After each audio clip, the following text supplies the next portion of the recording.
So this is my digital presentation on 8th grade writing requirements and classroom inclusiveness. The grade level that I chose was the 8th grade. The content area that I chose was writing.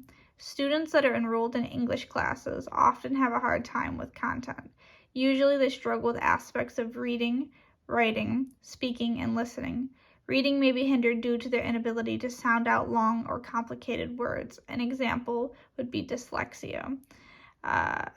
Writing may be difficult due to their lack of ability to remember the correct order the letters go in. Another thing that would affect this again would be dyslexia. Speaking may cause the students to stutter, or they may read slowly out loud. They may have a chronic stutter, or they might have anxiety when it comes to reading out loud. When it comes to listening, it may be hard for students to focus or learn solely from verbal instructions. They may be hard of hearing, or they may have ADD and they may need more hands-on instruction.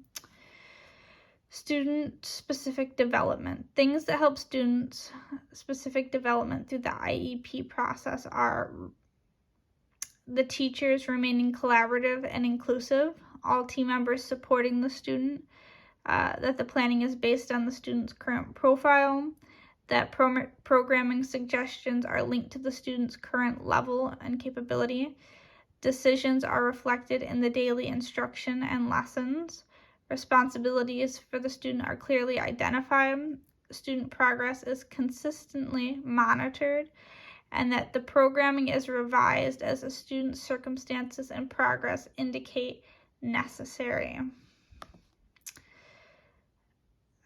Content area standards for 8th grade writing level. Students should be able to write an argument to support their claims, write informative explanatory texts to examine the topic and convey ideas, concepts, and information through the selection, organization, and analysis of relevant content. They should be able to write narratives to develop real or imagined experiences using relevant descriptive details and well-structured event sequences.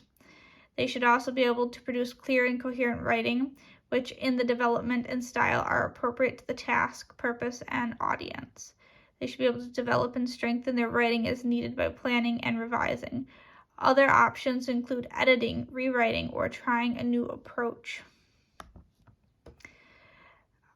They also should be able to use technology, including the internet, to produce and publish writing, conduct short research projects in order to answer questions, drawing on several sources and generating additional related questions.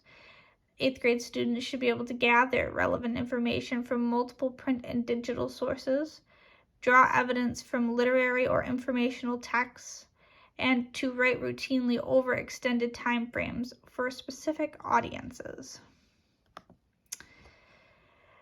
Some appropriate and popular nonfiction and fiction books for 8th grade students are The Lord of the Flies, nonfiction, The Diary of Anne Frank, nonfiction, The Boy in the Striped Pajamas, though it's based on real events that happened, is a fictional story, A Long Walk to Water, nonfiction. These are generally easy to read paperback books, but they help the students transition from childish topics and it introduces them to more controversial, culturally and socially important topics.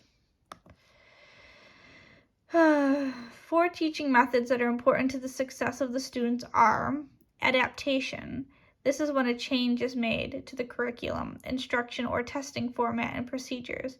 It is instead of changing the material, a way to make it easier for the student to process the information on their own. Differentiated instruction is when the teacher uses multiple flexible methods in order to teach the student. The curriculum is adapted around the child to help promote their success. Modification is when the material the student is working on is physically changed in order for them to succeed. Individualized programming is when a student has a specific learning behavior. The curriculum is tailored around the student's success and specific outcomes. Personal bias It is important that we as educators are free of bias or promoting misconceptions in the classroom. As educators, we will have students from many different backgrounds, creating differences in culture, ethnicity, gender, and religious background within our classroom. We as educators will also have students of varying learning capabilities, which we must address and cater to. So having students with many different backgrounds requires the teacher to have an open mind. It also requires a great deal of support and understanding in order to be able to provide the learning experience the kids need. The texts I chose above create representation for suppressed and marginalized groups. They also create a greater sense of understanding for those who lack this kind of knowledge, creating a deeper sense of unity and understanding of other communities.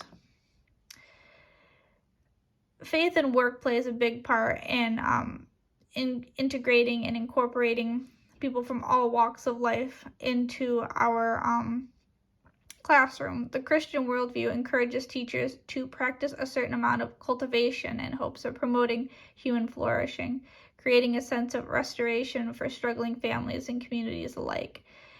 Bringing in inclusive reading materials and other content is a way to represent a multicultural classroom. Culture and society should include compassion, justice, and concern for the good of humanity as a whole.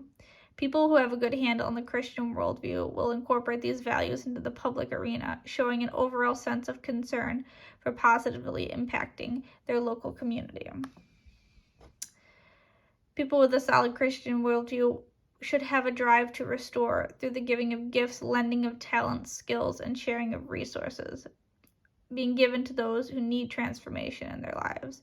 Being Christ-like means caring for both the physical and spiritual needs of those around you. Some people's need for extra care stems from their life circumstances, which could make things more difficult for them, such as poverty, oppression, and injustice. Social engagement and duties of Christian life entail sharing the burdens of society.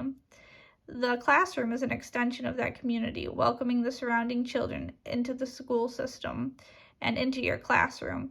Creating an environment that is supportive and inclusive is a must.